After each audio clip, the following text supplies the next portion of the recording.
नयन सुलगिनी ज्योति ब्रह्म गोदावरी नील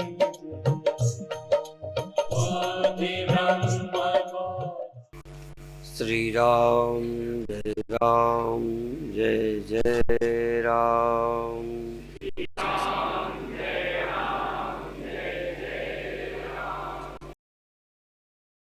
श्री राम जय जय राम।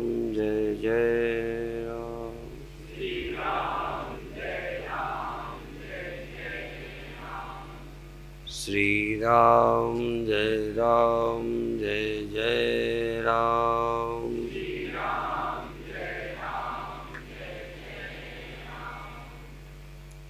सच्चिदानंद भगवान की, सनातन धर्म की।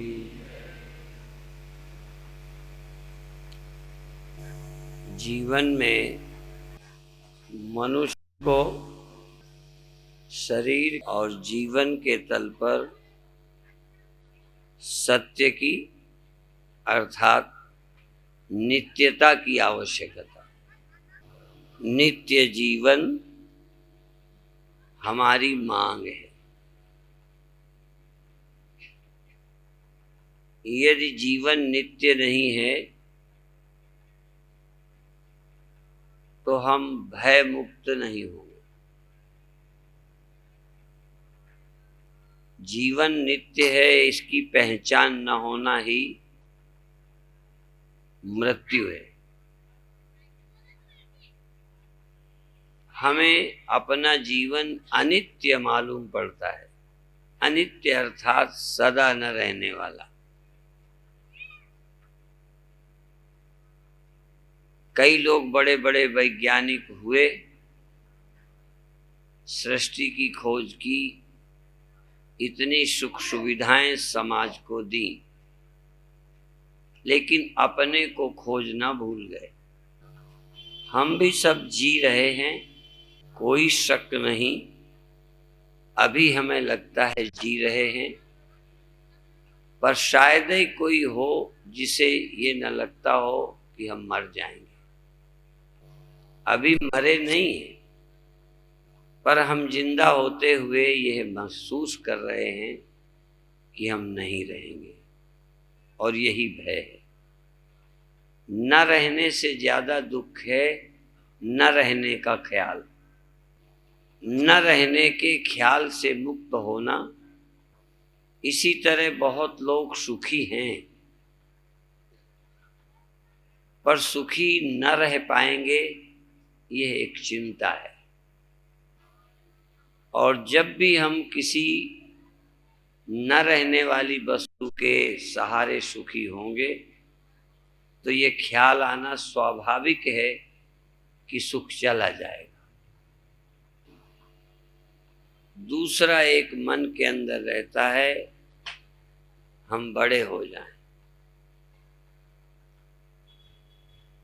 कुछ लोगों को छोड़ दूं, उसमें जानवर भी हैं, कुछ जानवर जैसे आदमी भी हैं जिन्हें शायद बड़े होने का ख्याल ना हो। बाकी सारे लोग बड़े होने में लगे हैं। यद्यपि कोई बड़ा आज तक हो नहीं पाया, पर एक असंभव काम चुन लिया है। असंभव काम, जैसे कोई कुत्ते की पूंछ को सीधी करना चाहे, ऐसे ही हम एक असंभव काम चुना है कि हम बड़े हो जाएं। बड़े होने की कोशिश चलती रहती और छोटे होने का दुख हमें सताता रहता है। हो सकता है कई लोग ये सोच भी न रहे हो, फिर भी सोचते यही।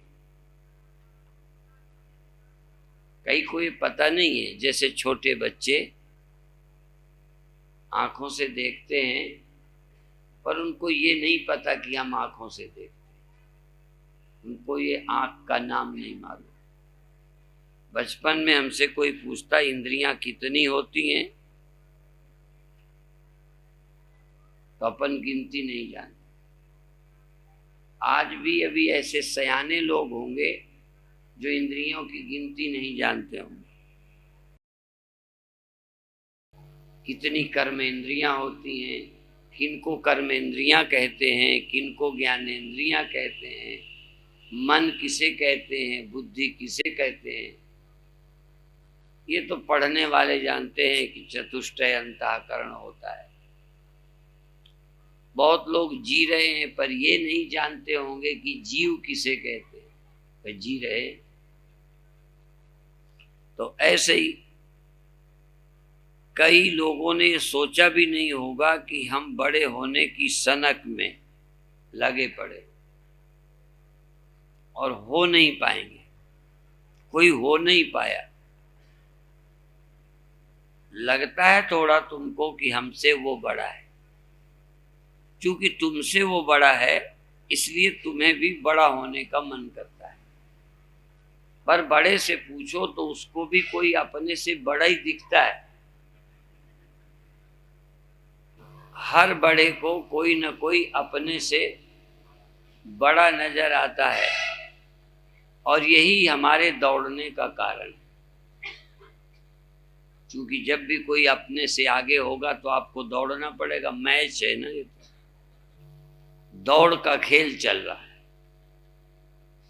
जो भी पीछे रह जाता है मायूस होता है, दुखी होता है। और हर आदमी पीछे रह गया, उसमें तो गिनती है ना, तो 3 दौड़े हैं तो 1 आगे हो ही गया। यहां तो जो आगे है उसके भी आगे कोई है।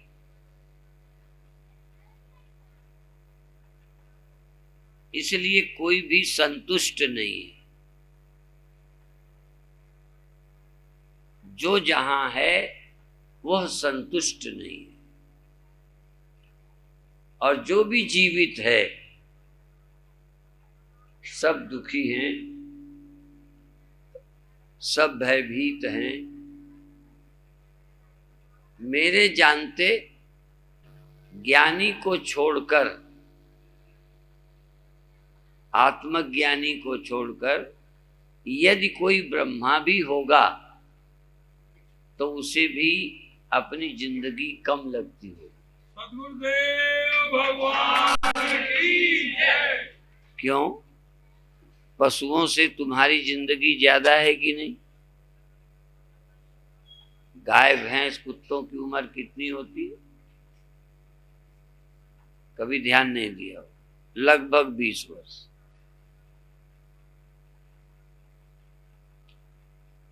वो 4 बार तुम्हारी उम्र में पैदा होके मर सकते। तुम इतने ज्यादा जीते हो, उनके लिए तुम ब्रह्मा हो। समझो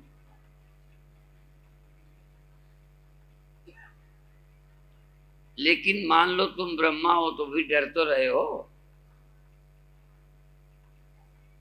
मान लो कोई और महात्मा हैं जिनके तुम दर्शन करने जाते हो कि वो 300 साल के। कोई को सुना है कि वो हिमालय में रहते है ना। एक योगी, कौन सी पुस्तक है वो, अवतार बाबा, ऑटोग्राफी, क्या है वो,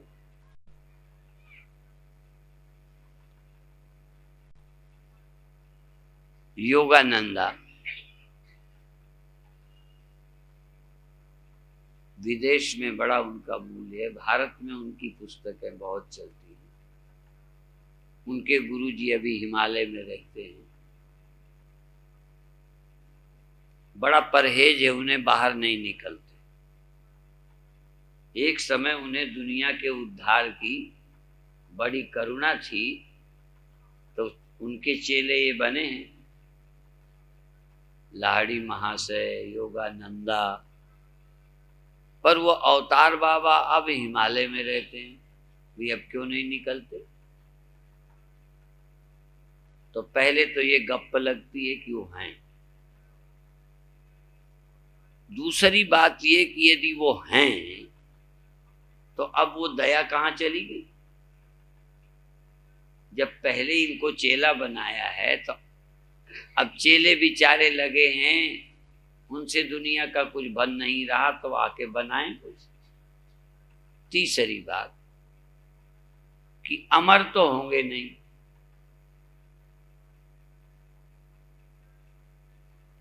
एक देवरवा बाबा काफी उम्र के थे, लेकिन अब नहीं रहे। तो ये ठीक है कि हम दर्शन करने जाते थे, हमने भी किए। तो ज्यादा उम्र के थे कि न मरने वाले थे? तो कितनी ज्यादा उम्र हो तो मरने का खतरा जा सकता है। तो मरने का खतरा 1 साल की जिंदगी को और 100 साल की जिंदगी को, 10 लाख वर्ष की जिंदगी को, तुम्हारी दृष्टि से आश्चर्य है, पर उसके बेचारे के लिए तो मौत है। उसको क्या फर्क है? तो मैं ये कह रहा था कि ब्रह्मा भी मरने के भय से या तो मुक्त नहीं होंगे, अमुक्त होंगे तो ज्ञानी होंगे। ब्रह्मा होने के नाते निर्भय नहीं है।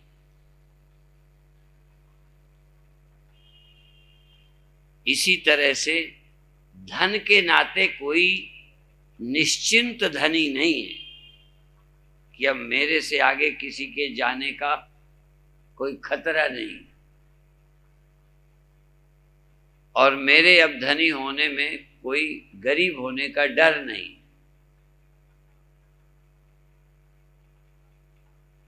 कोई अमीर यदि निर्भय है तो ज्ञानी तो हो सकता है। मैं नहीं कहता अमीर ज्ञानी नहीं हो सकता, पर बिना ज्ञानी हुए अमीर निश्चिंत नहीं हो सकता।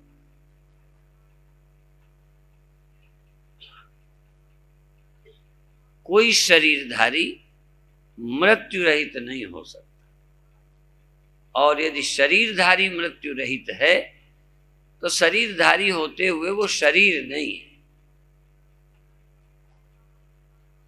और इसीलिए वो मरता नहीं। और साधु भी यदि नहीं मरता तो योगाभ्यास के कारण नहीं मरता, ऐसा मत समझना। बड़ा स्वस्थ शरीर है, योगाभ्यास किया है तो बेचारा अमर हो गए। अमर तो केवल इसलिए है कि वो न मरने वाला आत्मा वो है, और तुम आत्मा नहीं हो, बस इतना ही कमी है। तुम और सब कुछ हो, धनी हो, पढ़े हो, लेकिन आत्मा नहीं हो। सुना है कि आत्मा है, जिंदा भी हो। जिंदा होना अलग बात है, आत्मा होना अलग बात। तो कितनी उम्र होने पर भी, बढ़ जाने पर भी और घट जाने पर,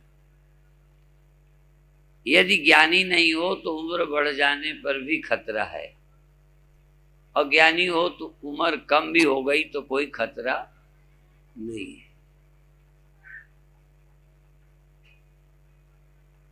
अज्ञानी को ही डर है, अज्ञानी को खतरा है।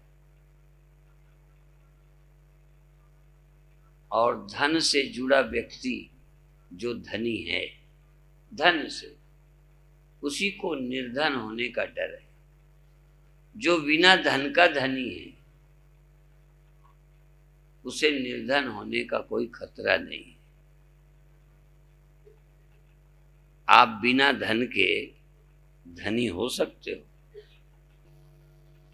यहां धनी होने वाले धन की बात मैं करता हूं, रोटी वाली बात मैं नहीं कर रहा। अधिक आदमी धन धनी होने के लिए कमाता है कि गुजारे के लिए कमाता है? और धनी ना हो पाने का दुख है कि गुजारा ना होने का दुख है? और वो हो नहीं पाना, सो दुखी भी बने रहना है। और ये काम आज मुका सकते हो, धनी होने के लिए ना कमाओ, खाने के लिए कमाओ।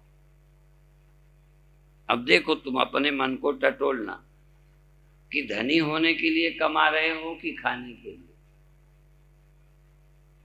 बहुत कम लोग होंगे जो अभी खाने के लिए कमा रहे हो। फिर दूसरी बात, सुखी होने के लिए काम कर रहे हो या सुखी होने के लिए नहीं कर रहे हो।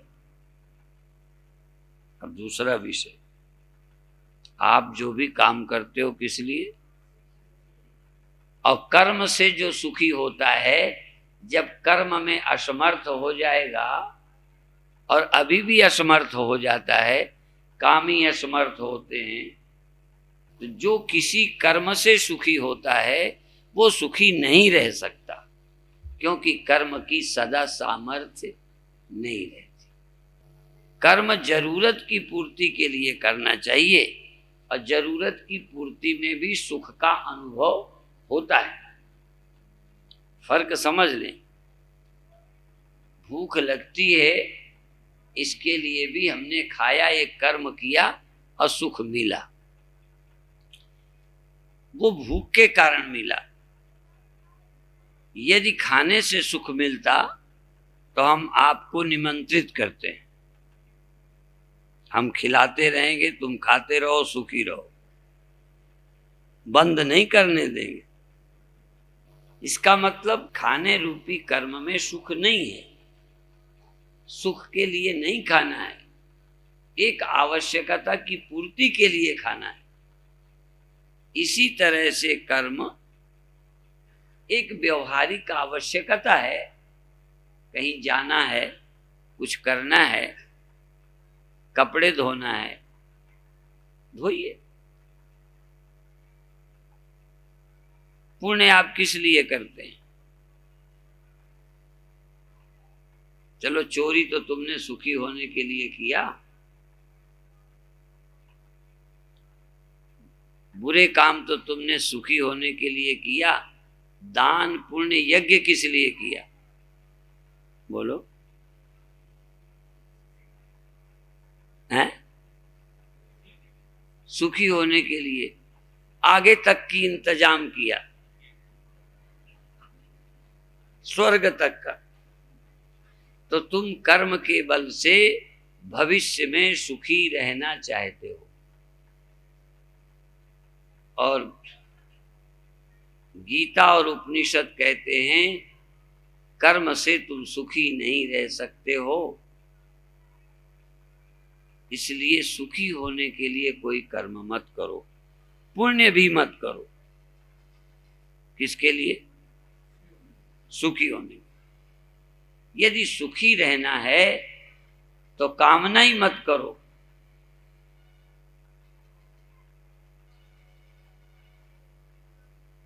जब आवश्यकता हो वो इच्छा पैदा होगी, वो इच्छा है, उसकी पूर्ति करो। इच्छा की, आवश्यकता की, और क्लियर करो, आवश्यकता की पूर्ति करो, बाकी सुखी होने की कामना मत करो। कर्म से तुम सुखी नहीं हो सकते।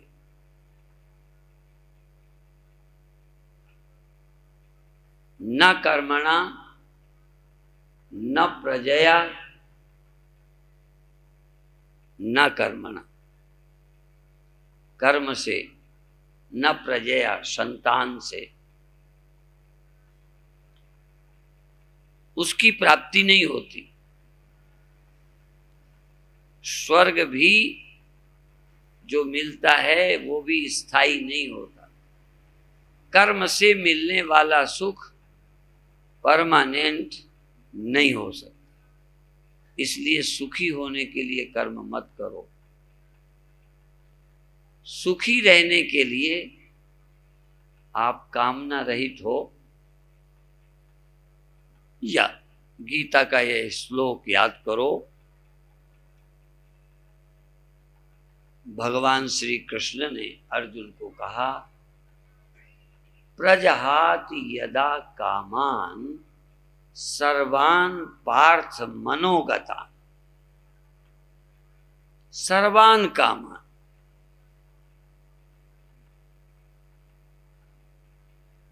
मनोगता, मनोगत सभी कामनाएं छोड़ दो, शरीरगत आवश्यकताएं नहीं। शरीरगत आवश्यकता है भूख, ठंडी गर्मी के अनुसार कपड़ा, जगह। शरीर की जरूरत पूरी करो, पर मन की जरूरत पूरी मत करो। जैसे कार में ड्राइवर बैठा है तो कुछ ड्राइवर की जरूरत है, कुछ कार के कारण है। हम यहां कार से आए, हम तो गाड़ी में पेट्रोल पड़ा, डीजल, वो जरूरत भी ड्राइवर को मालूम पड़ी। डलवाने का काम ड्राइवर ने किया, कार ने नहीं किया। लेकिन ये डीजल कार में डाला कि ड्राइवर ने पिया?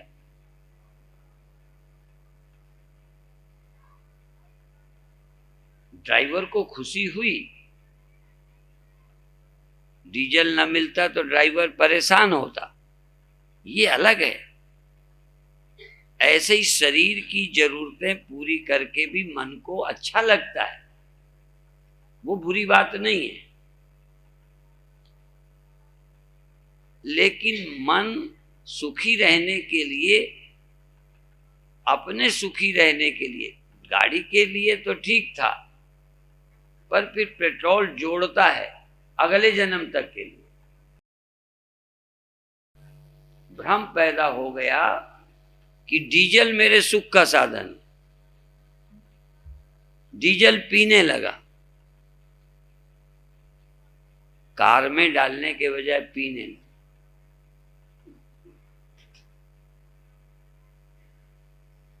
शरीर की सुविधाएं जरूरी थी, पर शरीर की सुविधाओं में थोड़ा सुख मालूम पड़ा। इसने सुविधाओं को ही सुख समझ के सुविधाएं बढ़ाना शुरू कर दिया। जैसे किसी मूर्ख को भ्रम हो जाए, पढ़ा लिखा हो, कि एक रोटी खाई बड़ा मजा आया, तो दूसरी रोटी खाई बड़ा मजा आया, तीसरी रोटी में भी मजा आया, अच्छा लगा। यदि ये गणित ठीक है तो फिर चौथी में, पांचवी में, छठवीं में, सातवीं में मजा बढ़ता ही जाएगा ना। तो ये एक सिद्धांत है, धनात्मक उपयोगिता और ऋणात्मक उपयोगिता। कुछ देर तक प्लस होगा, सुख बढ़ेगा, कुछ देर के बाद बीच में आएंगे, फिर सुख घटना। इसीलिए परोसने वाले से कभी न कभी गुस्सा आता है, और मेरे को तो आता है। मैं साधु होके गुस्सा नहीं करना चाहिए, पर मुझे बहुत आता है। किस पर? परोसने वाले। यद्यपि भारत में जन्मा हूं इसलिए गुस्सा आता है, विदेश में जन्मता तो नहीं आता। वो तो पूरे इस मामले में भैंस है। चारा डालते जाओ, उसे ना नहीं करना, और एक गिलास ज्यादा नहीं खाना, जितना मन होगा खाना है, छोड़ देना है। अपन भैंस के बराबर भी नहीं है। भैंस को गुस्सा नहीं आता, चारा डाल दो, पड़ दो, ज्यादा भी नहीं खाती। कोई संकोची नहीं है, कोई स्वामी जी नहीं है कि संकोच में खा गए। भैंस संकोची नहीं है, नेचुरल जीती है। उसे ये भी नहीं है कि ये बर्बाद हो जाएगा, इतनी कीमती चीज है। तो विदेशी लोगों को ये चिंता नहीं रहती कि बर्बाद हो जाएगा। ये तो भारत की खोपड़ी में है, क्योंकि गरीबी में पल रहे हैं, इसलिए सोचते हैं बर्बाद हो जाए। भारत में भी कुछ विदेशी हो गए हैं, जो छोड़ देते हैं, बल्कि कुछ छोड़ना बड़प्पन की पहचान भी है। पड़ा रहने दें तो लगता है बड़े आदमी, जो कुछ न छोड़े समझेगा गरीब आदमी था, सब खा गए। अभिप्राय ये है कि यदि परोसने पे गुस्सा आया है, इसका मतलब क्या है? पसंद आना। और ये बात केवल खाने में भी नहीं है, सेक्स में भी है, भूख में भी है, धन में भी है, सम्मान में भी है।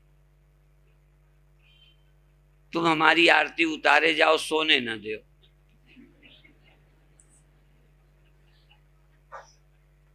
प्रश्न पूछे जाओ, और तुम बारी बारी से पूछो हम अकेले मरें।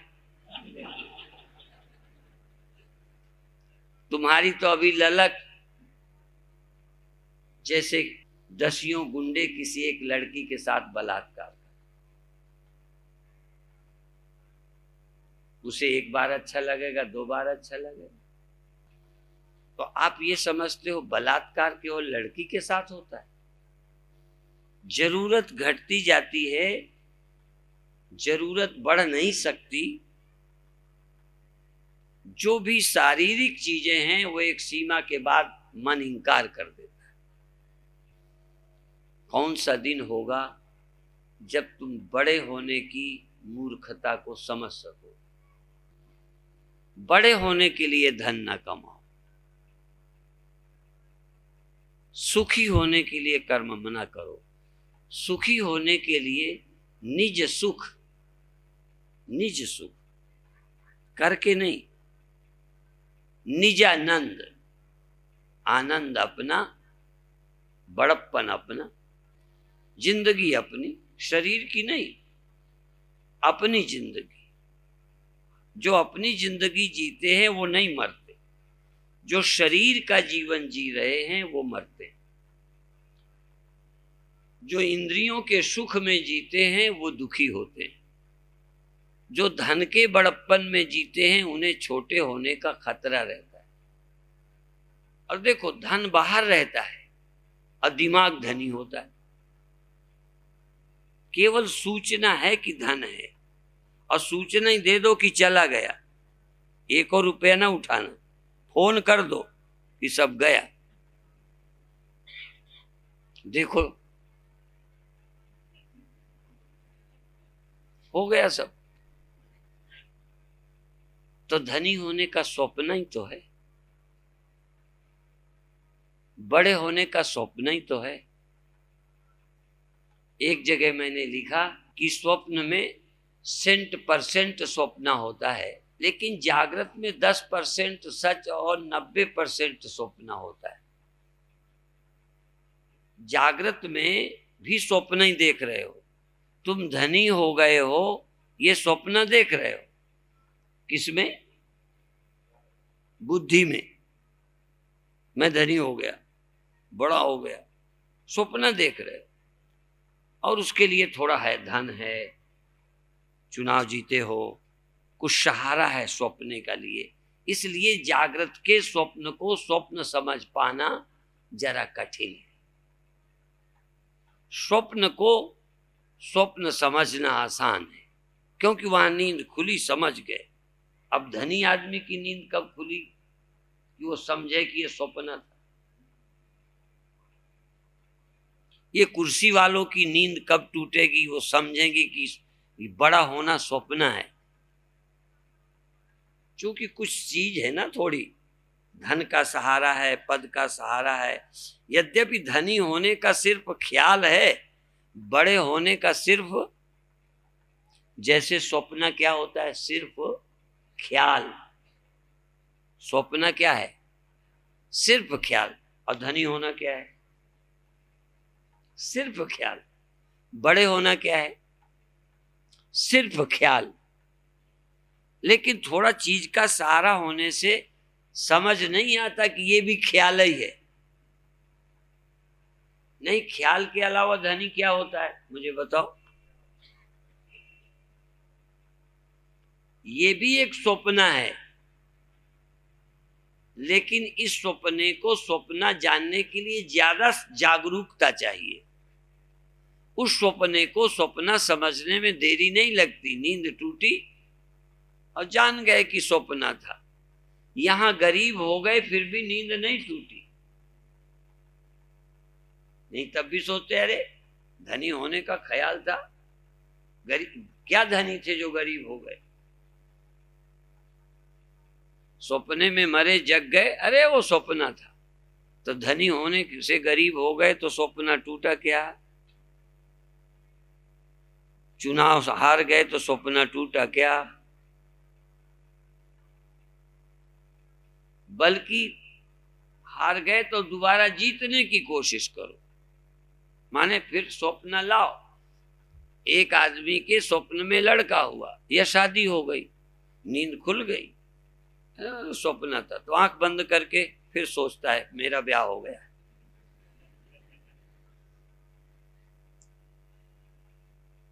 अब आंख बंद करने से स्वप्न आ जाएगा? नींद खुल गई, खुल गई।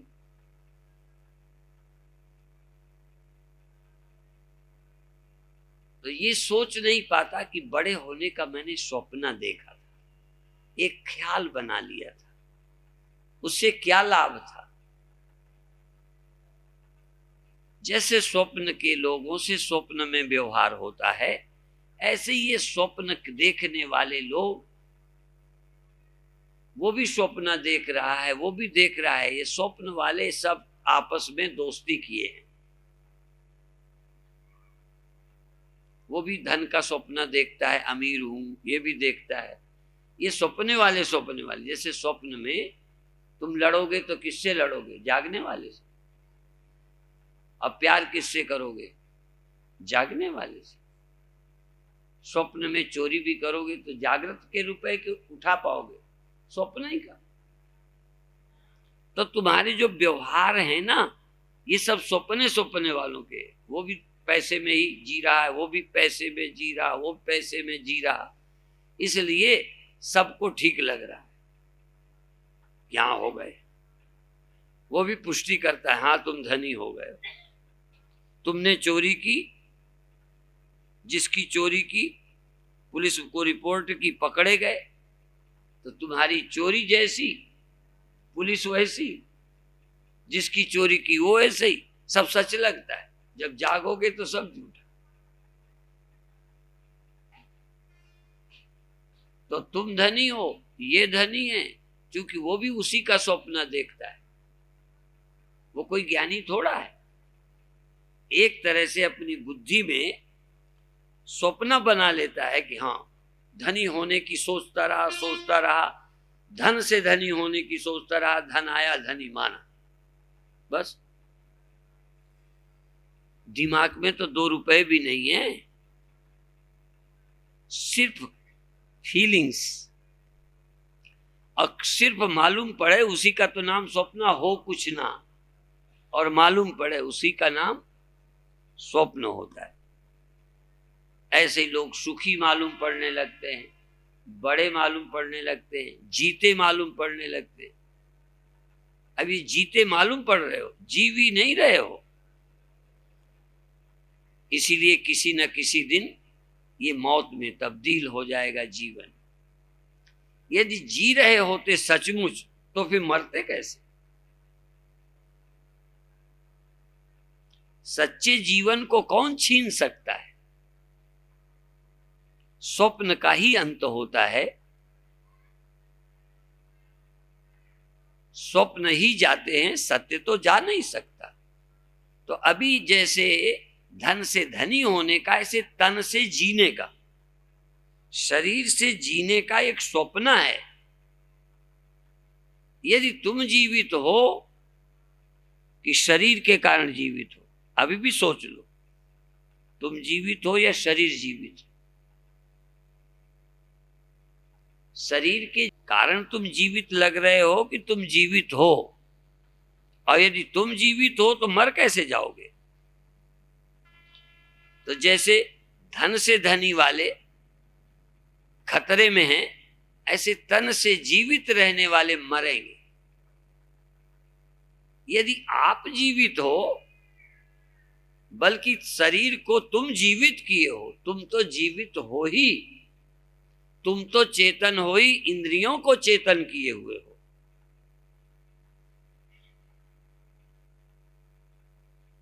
अभी अभी शिवपुरी में थोड़ी देर सत्संग किया कि कभी आप ध्यान करो अपनी आंखों पर, उनको उदाहरण दिया इस तरह, ऐसे कल्पना करता रहता हूं, जैसे मान लो ये आंख है, लो अभी नहीं थी, अब आंख है, अब इससे मान लो दिखने लगा,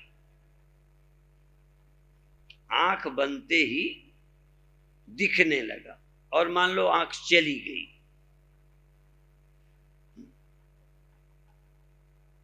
तो दिखना बंद हो। जरा गंभीरता से देखेंगे, सिर्फ आंख गई, चेतन नहीं गया।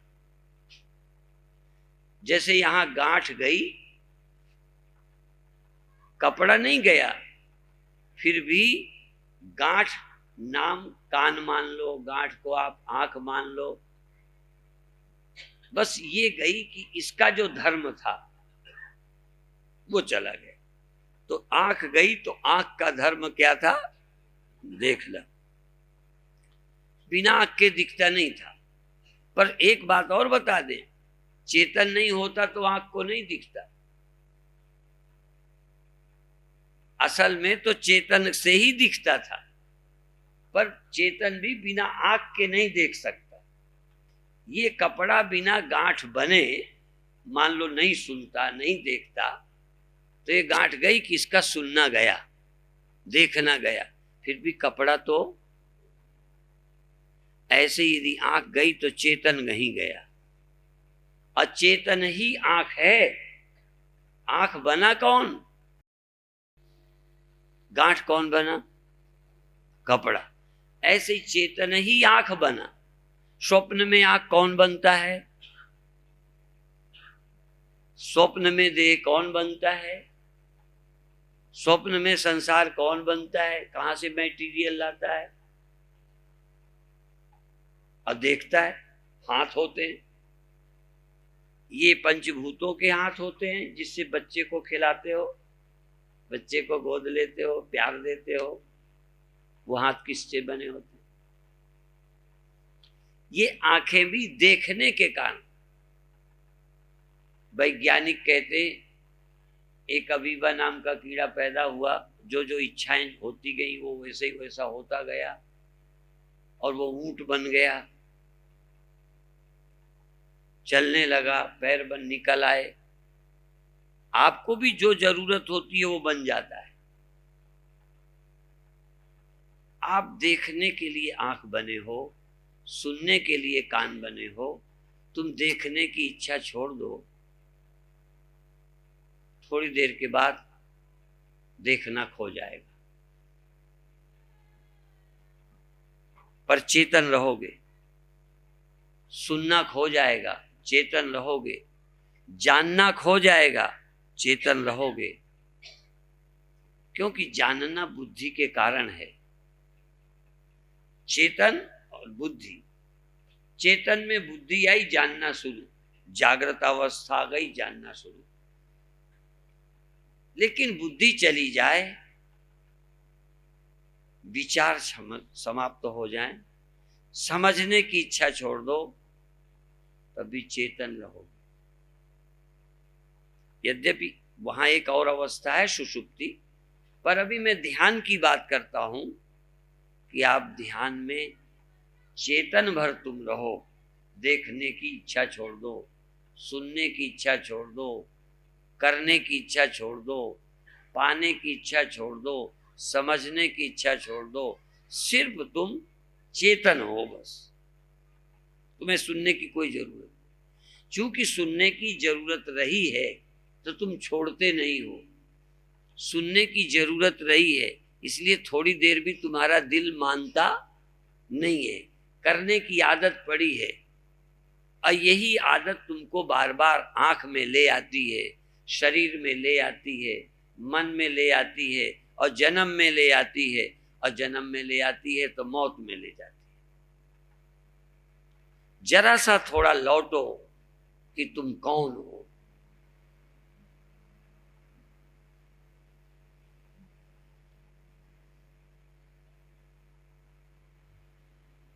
धीरे धीरे तुम रह जाओ, देखना खो जाए, सुनना खो जाए, ना खो जाए तो सुनने देखने की जरूरत तो थोड़ी देर को छूट जाए। मान लो ये गांठ बन करके कपड़ा देखता है, मान लो देखता है, तो देखने की इच्छा छोड़ दे, गांठ रहे या न रहे, बनी रहे। जैसे आंख बंद कर ली, आंख खत्म तो नहीं हुई, पर बंद करने का मतलब देखने की, बोलो, इच्छा नहीं। बस आंख बंद मत करना, केवल देखने की इच्छा छोड़ना। इसलिए आवृत्य चक्षु अमृतत्व इच्छन। यदि अमृत की इच्छा रखना है तो आंखें बंद करो। बंद का मतलब देखने की इच्छा छोड़ दो। यदि आप ब्रह्म होना चाहते हो तो कर्म द्वारा सुख पाने की इच्छा छोड़ दो। हाथ पैर मत कटाओ, पर करके मिल जाएगा ये इच्छा छोड़ दो। शरीर को, पैरों को, हाथों को आराम दो। ज्ञानेंद्रियों को भी, कर्मेंद्रियों को भी आराम दो। और इतना ही नहीं, तुम स्त्री हो और पुरुष हो ये सोचना छोड़ दो। सोचना छोड़ दोगे तो आत्मा नहीं होगी ना, बोलो भी। जो स्त्री सोच रहा है, क्योंकि आत्मा स्त्री या पुरुष नहीं होती, इतना तो पक्का है। शरीर होता है स्त्री पुरुष या आत्मा, लेकिन स्त्री शरीर की आत्मा भी स्त्री हो गई। क्या कमाल है। पुरुष शरीर की आत्मा पुरुष हो गई। वो उसी तरह सोचने लगी। स्त्री को लगने लगा जैसे पुरुष में सुख है, और पुरुष को लगने लगा स्त्री में सुख। दोनों मूर्ख, एक की ओर से गलती नहीं। यदि स्त्री में सुख है तो स्त्री अपने में सुखी होती। अब पुरुष में यदि सुख है तो पुरुष सुखी क्यों नहीं है? वो क्यों स्त्री को तलाश रहा है? इसका मतलब कि आत्मा स्त्री या पुरुष बन गई। तो शरीर अभी मत छोड़ो, स्त्री और पुरुष का बना रहने दो।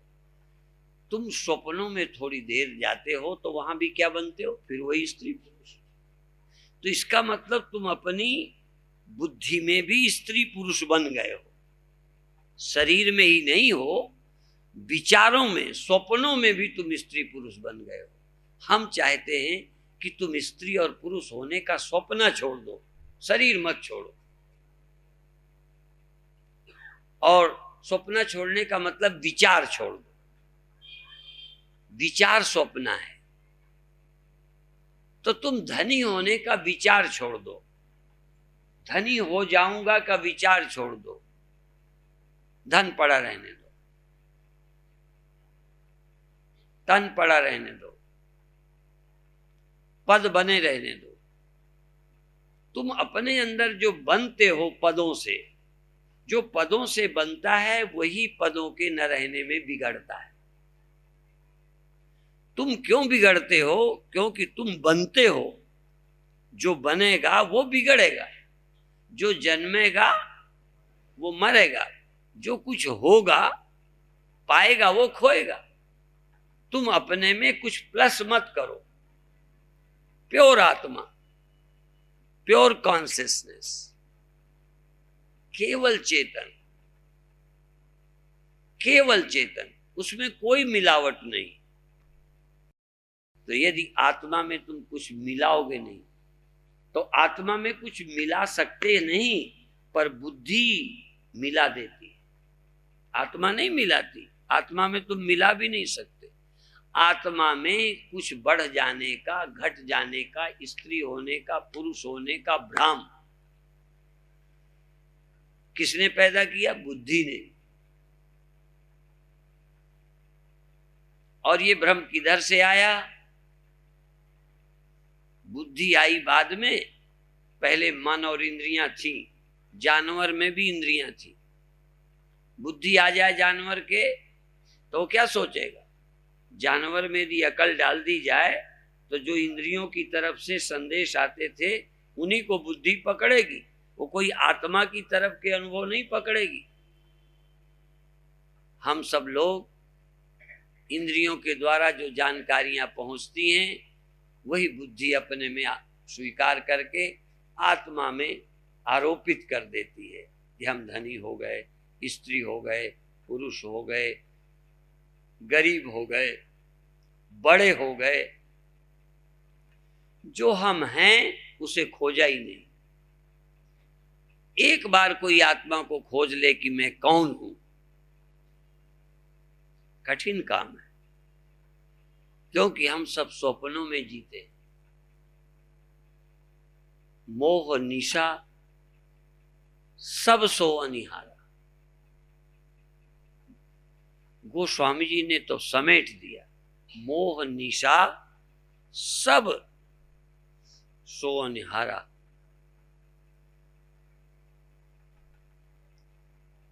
मोह निशा सब सो अनिहारा, देखई स्वप्न अनेक प्रकार। कोई कुछ, कोई कुछ, कोई कुछ स्वप्न देख। यही जग जामिनी जागही जोगी। योगी लोग जागते हैं, वो कुछ नहीं होते, वो कुछ बनते ही नहीं, कुछ बिगड़ते ही नहीं, वो अपने में जागते हैं। जोगी जो हैं वह रियलाइज करते हैं योगी, इसलिए कुछ भी नहीं होते, वो ज्यों के त्यों रहते हैं।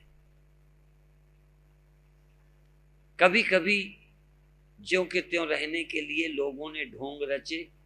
महात्माओं के शरीर, भगवान का शरीर बिना दाढ़ी मूछ कर रखा कि जैसे थे वैसे ही बने रहे, जैसे शरीर से वैसे ही बने रहे, वो अंदर से वैसे ही बने रहे। तुम शरीर भी वैसे ही करना चाहते हो। कोई कहेगा वो तो मरे ही नहीं। कबीर साहब के फूल मरे नहीं, लाश नहीं मिली। लाश मिल जाती तो मर जाते क्या? कबीर साहब की यदि लाश मिल जाती तो कबीर साहब मर जाते क्या? हमारी लाश मिलेगी तो हम मर जाएंगे, यदि हमारी लाश गायब कर दो तो हम नहीं मरेंगे। क्या तमाशा है! बेवकूफों के दुनिया में कुछ ना कुछ बेवकूफी करके दिखाना पड़ता है। दुनिया तो मूर्ख है, इसलिए स्वामी जी को मरने के बाद बिठा दो आसन पे, जिससे दुनिया देखे कि स्वामी जी ने समाधि में प्राण छोड़ा, बैठे बैठे शरीर छोड़ दिए। बड़ा कमाल कर दिया। यदि लेटे लेटे छोड़ दें तो क्या तकलीफ है?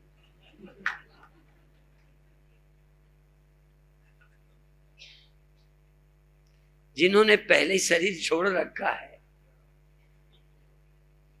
पहले से शरीर नहीं है, अब वो बैठे लेटे का क्या मतलब है? फिर भी जो लोग जहां खड़े हैं उनके ढंग का नाटक। तुम हो कौन?